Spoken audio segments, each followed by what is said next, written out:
Nabasa ko yung comment mo, Mare, na ako ay very wrong.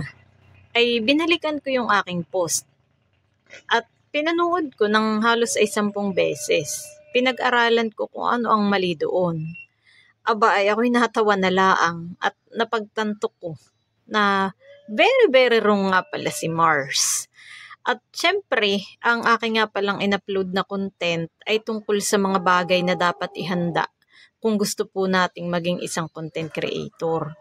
At batay sa aking mga sinabi at inilagay sa aking post, ay ang kailangan po natin para po tayo ay maging isang content creator or vlogger ay kailangan natin ng bank account at TIN number.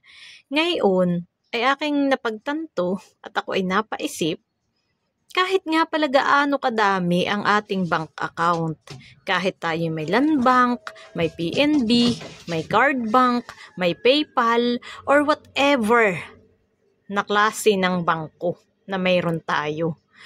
At kahit tayo ay may TIN number na at TIN ID, kung wala tayo ng isang bagay na napaka-importante, ay hindi pa rin tayo makakapag-upload para tayo ay maging isang content creator.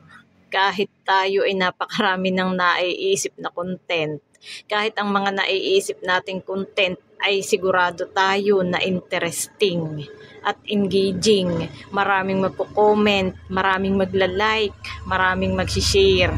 Kung wala tayo ng isang bagay na pinaka-importante sa lahat, ay wala din guys. Hindi rin tayo magtatagumpay maging isang content creator.